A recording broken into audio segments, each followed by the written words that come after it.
Oke, halo teman-teman. Di video ini saya akan membuat sebuah rekaman yang isinya memberikan gambaran tentang bagaimana membuat sebuah project ya atau building project ya pakai metodologi shape up ya, metodologi yang diajarkan sama Jason Fried ya, foundernya Basecamp. Ada beberapa pokok yang akan saya bahas di sini, tapi di video ini overview-nya aja ya, jadi bukan detailnya. Mungkin kalau detail eksekusinya bagaimana dibuat dalam video terpisah. Jadi goalnya setelah nonton video ini Anda punya gambaran besar bagaimana membuat project ya, at least dapat gambaran helicopter view gitu ya, atau bird eye-nya. Kita mulai dari definisi ya. Apa itu project? Nah, jadi biar kita samakan dulu ya persepsi sama perspektifnya. Jadi project itu adalah aktivitas tertentu yang menghasilkan outcome yang unik ya, baik itu produk, layanan ataupun hasil-hasil tertentu gitu ya. Semisal contoh ya, yang dimaksud dengan unik itu misal kita mau bikin project webinar biar dapat cash 10 juta gitu.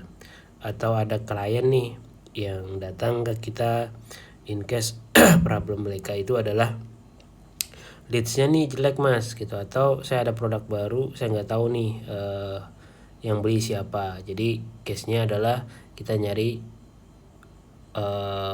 marketnya atau nyari siapa sih potensial buyer dari produknya. Jadi projectnya ada riset dan testing market.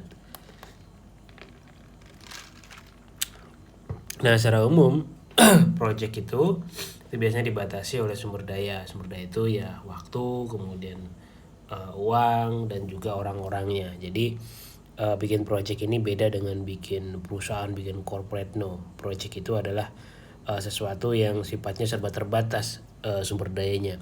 Serba terbatas itu bisa jadi karena memang benar-benar terbatas atau memang sengaja dibatasi. Nah, semoga ketika kita bikin project yang terjadi adalah yang kedua. Jadi memang sengaja kita batasi, bukan karena terbatas sana sini. Nah, itu definisi projectnya ya. Sekarang ke metodologi. Di luar sana metodologi project itu ada banyak ya. Saya lupa teori-teorinya. Salah satunya misal kalau di software development itu ada namanya agile, ada namanya scrum dan sebagainya.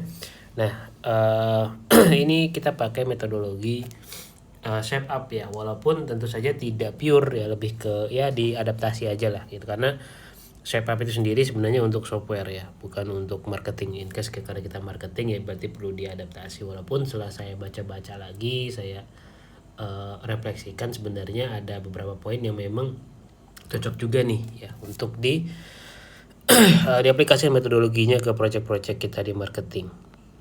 Nah metodologinya apa? Nah ya jadi yang pertama ya terkait dengan resourcesnya atau terkait tapi ini cara pandang maksudnya ya metodologi. Di sini saya nggak menjelaskan detail metodologinya. Sebenarnya walaupun ada bukunya ya, Anda bisa baca sendiri, nama bukunya Shape Up. Ada gratis cuman berbahasa Inggris. Ini terkait cara pandangnya terhadap resources atau sumber daya. Jadi pendekatannya adalah fixed time and budget, flexible scope. Maksudnya gimana tuh? Jadi ketika dalam sebuah project yang memang sifatnya fix ya, tidak boleh diganggu-gugat, itulah soal waktunya. Kalau sudah diketok nih, misal suatu project kalau selesai 1 minggu kayak gitu ya, nggak boleh itu molor-molor. Pokoknya harus gimana caranya harus selesai 1 minggu. Berarti harus ada yang mengalah. Yang mengalah berarti kan skop-skop pekerjaannya kayak gitu. Jadi bukan apa namanya, bukan skop pekerjaannya yang bukan waktunya ditambah demi mengakomodir skop pekerjaannya. Jadi diskusinya itu kurang lebih seperti ini. Misal nih, kalau misal paling gampang, misal ketika kita di marketing gitu, kita ngomonginnya kan kalau di marketing kan soal misal hasil gitu ya. Misal kita dapat 10 juta nih kayak gitu ya. 10 juta targetnya misal 10 juta misal dalam 2 minggu gitu. Nah Jadi project ini tuh harus sudah dianggap selesai dalam waktu 2 minggu berapapun hasilnya. Jadi bukan nambah lagi uang sampai 3 minggu berapa 10 juta gitu, enggak seperti itu. Tapi apapun hasilnya dalam 2 minggu itu harus dilaporkan. Ya kalau hasilnya jelek kan tinggal dievaluasi. Sederhananya seperti itu dimaksud dengan fixed time and budget. Jadi kita benar-benar melindungi uang yang kita punya dan waktu. Nah, dan yang kedua ini soal risiko, cara pandangnya. Jadi kita pakai risk appetite ya. Mungkin ini Anda harus baru bisa memahami apa itu risk appetite ya setelah Anda uh, pernah belajar tentang manajemen risiko. Jadi saya kasih pengantar dulu deh ya. Jadi di risiko itu ada 3 level risk ya. Yang pertama itu risk appetite, yang kedua itu risk tolerance, yang ketiga itu risk capacity. Nah, saya ambil analogi aja ya. Kata saja Anda pegang uang 10 juta rupiah. Nah, risk appetite Anda itu katakan saja 500.000 rupiah. Nah, artinya Anda pun ketika project ini gagal, ini tidak mengguncang Anda secara personal gitu karena kehilangan uang mungkin 500.000 rupiah. Nah, ini disebut dengan risk appetite. Jadi ketika Anda punya uang 10 juta rupiah, Anda taruh semuanya 10 ke suatu project misal semuanya, ya ini kan sangat-sangat berisiko gitu. Anda mungkin lebih kategorinya tolol kalau seperti itu. Terus ada yang kedua itu risk tolerance, artinya batas atas yang bisa Anda toleransi ketika hal buruk ya terjadi gitu ya. Misal katakanlah uang 10 juta itu toleransi Anda bisa hilang setengahnya, dalam artian ya kalau masih ada sisa 5 juta Anda masih bisa survive lah ya, Anda tidak stres-stres amat. Nah, disebut dengan risk tolerance. Nah, kemudian ada risk capacity, artinya memang risiko paling atas yang bisa Anda tolerance. Misal ya Anda kalau udah punya uang 10 juta misal masih sisa 3 juta, Anda tinggal di Jogja ataupun tinggal di Purwokerto, ya Anda masih bisa hidup lah ya minimal sebulan gitu. Jadi itu risk kapasitas atasnya. Tapi kalau udah hilang semuanya Anda bakal kelimpungan, itu disebut risk appetite. Nah, jadi risk appetite-nya ini ya ketika kita bikin sebuah project itu jangan ambil yang paling simpel aja gitu. Yang ketika membuat sesuatu itu tuh enggak mengganggu apapun ketika itu tidak terjadi gitu ya. Nah, berarti kita hanya merisikokan misal kata saja waktu kita mungkin hanya 2 minggu atau 1 atau 2 minggu aja maksimal, misal sampai 6 minggu yang kita risikokan. Atau ketika uang misal amountnya berapa, misal maksimum misal untuk satu project kita taruh uang berapa, misal 5 juta pas 10 juta atau bahkan hanya 3 juta rupiah untuk menjalankan satu project gitu ya. Nah, itu dengan risk appetite gitu. Jadi tujuannya gimana ya, tujuannya biar untuk melindungi kita ketika punya project itu nggak emosional, ketika mentang-mentang ada sesuatu yang bagus kemudian semua sumber daya kita taruh di situ. Seringnya berakhir dengan menyedihkan biasanya dengan cara-cara seperti itu. Kemudian sketch ya. Jadi ini saya ambil dari istilah yang ada di SafeUp gitu, karena mereka ini kan bikin software ya. Jadi biasanya mereka itu kalau mau bikin fitur ya digambar dulu. Nah, tapi kita kan marketing ya, kan nggak mungkin digambar. Nah, tapi filosofinya sama, harus disketsakan. Nah, caranya gimana nih gantinya? Kita harus bikin pakai to-do listnya. Jadi kalau dibikin software itu harus dibikin digambar gitu ya, gambar di iPad dan sebagainya. Tapi kalau to-do list ya kita harus ngelis dulu nih to-do listnya apa. Ketika mau bikin webinar berarti to-do listnya harus dibuat lengkap dulu ya, kita building dulu. Jadi ketika orang baca itu sudah dapat gambar lengkapnya, oh webinarnya bakal kayak gini, apa sih harus dikerjain. Jadi nggak ada lagi kebingungan, nggak ada lagi kayak arahnya mau gimana, udah tinggal kerjain aja to-do listnya jadi webinarnya. Sederhananya seperti itu. Nah, to-do listnya. Jadi gimana Mas bikin to-do listnya? Mungkin nanti ya di video yang lain. Tapi intinya adalah ketika membuat sebuah project itu jangan sampai kita mengerjakan yang kayak oh gampang deh nanti dipikir di jalan, jalan dulu aja deh gitu, gas sat. Nah, nggak seperti itu, karena seperti itu sangat-sangat berisiko banget. Jadi kalau Anda mengerjakan sesuatu yang Anda sendiri juga bingung, Anda sendiri nggak bisa dapat gambarannya, ya udah itu alamat Anda akan menghadapi banyak masalah tengah jalan. Dan yang ketiga, prinsipnya itu namanya betting. Betting ini sebenarnya sebagai pengganti ya atau substitusi dari kebiasaan orang ketika menjalankan project, namanya estimasi. Oh, jadi misal masuk estimasi itu gimana sih, Mas? Estimasi itu misal kita mau bikin webinar atau kita mau bikin sebuah project, pasti biasanya umumnya orang nanya kapan selesai ini. Nah itu sifatnya mengestimasi kan. Oh 2 minggu selesai Mas, oh 1 minggu, itu estimasi. Tapi kalau betting itu pertanyaannya nggak kapan bakal selesai, pertanyaannya lebih ke kayak gini mungkin. Kita mau selesaikan ini 2 minggu, bisa selesai gak? Nah jadi sudah dipatok nih, kayak kita bertaruh bahwa 2 minggu harus kelar, 3 hari harus kelar, seminggu harus kelar. Nah jadi kita bertaruh di situ, itu namanya betting. Yang namanya bertaruh ya pasti ada risiko-risikonya, cuman ketika kita bertaruh itu konsepnya kayak penetapan deadline-nya di awal. Jadi bukan kapan ini bakal selesai, tapi pertanyaannya adalah ini 2 minggu bisa selesai apa enggak, ini sebulan bisa selesai apa enggak, atau jawabannya ya tinggal ya apa enggak. Ketika ya berarti udah komitmen. Nah itu namanya betting, di situ pendekatannya. Nah ini sedikit dari overview metodologinya ya. Seperti saya bilang di awal tadi, kalau mau baca detail ya baca shape up ada bukunya.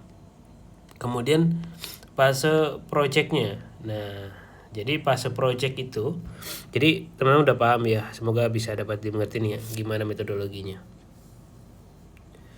Kemudian fase projectnya. Nah fase project itu ada 2 ya. Pertama itu fase building, artinya ya membuat gitu ya. Kedua adalah fase testing atau figuring things out kalau dalam bahasa Basecampnya, tapi ini sama aja sebenarnya testing.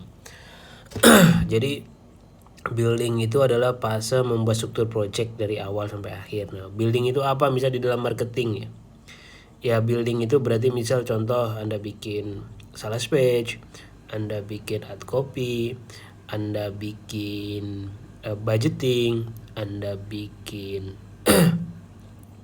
apalah ya yang lainnya menurut Anda nih harus dikerjakan dulu di awal, harus di building dulu kayak gitu ya. Nah kemudian setelah di buildingnya sudah selesai gitu ya, artinya sudah udah siap nih gitu, it's ready gitu ya, udah kita testing, atau di dalam Basecampnya namanya figuring things out gitu. Jadi jadi kita mencari, oh ini beneran gak nih asumsi kita. Nah sama seperti marketing, misal Anda bikin sebuah project nih, Anda menjalankan sebuah produk ya, harus Anda bikin dulu kan ya, Anda bikin sales page-nya, Anda bikin ad copy-nya, Anda bikin ini itunya, begitu udah jadi kan harus di testing. Nah untuk Anda bisa mendapatkan hasil itu kan nggak bisa bim salah bim Anda pencet iklannya terus dapat hasil, tapi harus Anda ulik tiap hari. Nah ini namanya figuring things out atau testing. Nah ketika membuilding ini mindsetnya lah pisahkan antara hasil sama yang memang harus dilakukan. Nah jadi ketika membuat planning project itu bukan di atas kertas yang sifatnya itu misal apalagi di presentasi PowerPoint yang kayak oh misal kita mau bikin project dapat 100 juta gitu dengan matematika yang gini-gini, ya nggak kayak gitu. Kalau itu masih sebenarnya itu mana sedang berhayal kalau mau bikin kayak gitu, jadi pakai fancy PowerPoint. Nah, tapi kalau mau building project itu nggak seperti itu. Jadi Anda memang benar-benar memikirkan apa sih yang harus dikerjakan nih strukturnya ketika membuat project begitu. Nah itu fase projectnya ya. Jadi kita macam project yang pertama adalah building, kemudian kedua testing, kemudian strukturnya. Nah struktur kita bagi ada batch besar, batch kecil, sama batch besar. Jadi batch kecil ini berarti project yang sebenarnya 1 minggu aja udah kelar, udah termasuk sama testingnya. Ya misal buildingnya cuma cukup 2 hari jadi deh, sisanya buat testing gitu. Atau project-project besar nih yang butuh waktu 4-6 minggu nih buat buat apa ya, buat building sama testingnya gitu. Karena memang kenapa batchnya besar misalnya 4 minggu ya karena memang ya projectnya nggak simple gitu. Sebenarnya seperti itu. Nah jadi dibatasi benar waktu. Jadi dalam satu waktu itu orang bisa mengerjakan misal dalam satu siklus lah bahasanya, namanya siklus itu siklus Siklus itu orang bisa mengerjakan beberapa project. Kemudian batch, tim. Nah, ini tim.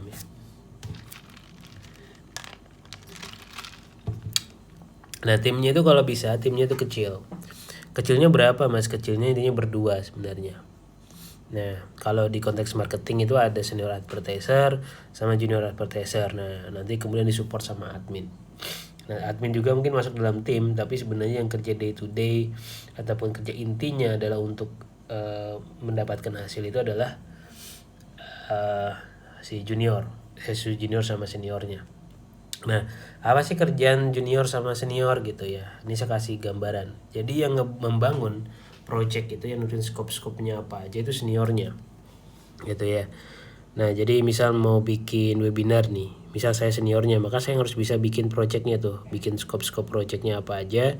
Kemudian kerjaan saya melakukan monitoring sama mentoring, mentoring sama reviewing. Reviewing itu maksudnya kayak nanti si yang mengerjakan projectnya itu ya itu juniornya gitu ya. Jadi dia bisa bikin ad copy, bisa copy. Nah, tugas senior apa? Mereview gitu.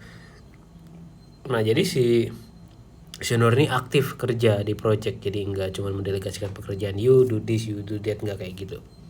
Tapi dia harus bisa mereview pekerjaan dari si juniornya gitu ya. Nah, yang kemudian testing, figuring things out, ya itu nanti juniornya mencari gitu, dibantu sama seniornya untuk problem solvingnya. Idealnya yang senior punya problem solving yang lebih bagus dibandingkan juniornya gitu ya. Sambil juniornya diajarin ya, nanti belajar bikin scope project itu apa kayak gitu ya, terus bikin to-do listnya apa aja. Nah, kalau administrasi ya pekerjaan administrasi, kemudian bisa perekapan, pencatatan dan sebagainya. Kemudian komunikasinya gimana? Nah, komunikasinya karena ini memang kerjanya untuk remote ya, udah pasti asinkronus, cuman maksudnya list-listnya itu apa aja sih ya. Yang untuk komunikasi yang pertama itu ada to-do list ya, jadi ini untuk apa? Untuk ya tadi membentuk pekerjaan, jadi harus pakai to-do list. Kemudian ada namanya pitching. Nah, kemudian artinya ini adalah untuk mempresentasikan pekerjaan kita nanti kayak gimana, gambaran besarnya secara tertulis.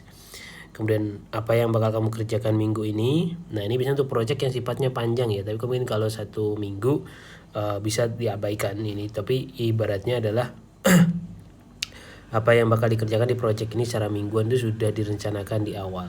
Nah, jadi ini kayak automatic check-in-nya, ini pengganti absen lah kurang lebih seperti itu. Sama juga yang kerja harian. Kemudian yang ada kick off project, artinya menandakan project itu sudah dimulai. Nah, sudah dimulainya kapan? Ya ketika proses buildingnya itu. Kemudian ada heartbeatnya. Heartbeatnya itu artinya project dimulai kapan? Project dimulai setelah fase persiapan gitu ya. Kemudian heartbeatnya itu artinya ketika project sudah selesai gitu ya. Jadi ada semacam kayak ya review gitu, kerjanya gimana hasil dari project ini. Nah, itu dia overview dari building projectnya ya. Jadi semoga bisa ngasih gambaran, karena nanti pendekatan ini bakal kita pakai. Thank you.